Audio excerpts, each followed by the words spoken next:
अस्सलाम वालेकुम फ्रेंड्स, उम्मीद है सब ठीक होंगे।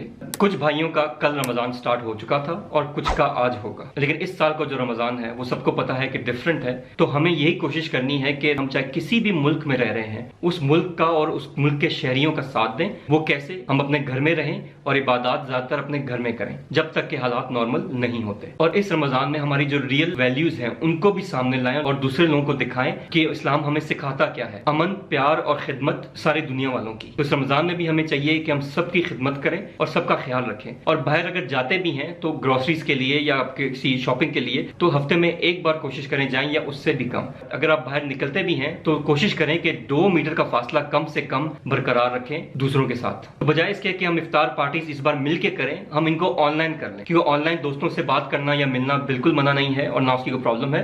तो आप यही चीजें इस बार ऑनलाइन करने की कोशिश करें, वीडियो कॉल्स के जरिए या जैसे भी आप समझ सकते हैं। तो इस मुश्किल वक्त में दुआ करें कि जो रहमत वाला महीना आया है इसमें हम कोशिश करें कि ज्यादा से ज्यादा अल्लाह की तरफ रुजू करें और ज्यादा से ज्यादा इबादत करने की कोशिश करें और अल्लाह से माफी मांगें और दुआ करें कि ये महीना हम सबकी जिंदगियां बदल दे और इस रमजान की बरकतों से हमारी सारी मुश्किलें आसान हो जाएं और सारी मुसीबतें दूर हो जाएं। तो मेरे और मेरे घर वालों की तरफ से आप सबको बहुत बहुत रमजान मुबारक। करीम ट्रैवल एडवाइजर्स का आपको सलाम। मिलते हैं नेक्स्ट वीडियो में, तब तक दुआओं की दरखास्त। अल्लाह हाफिज़।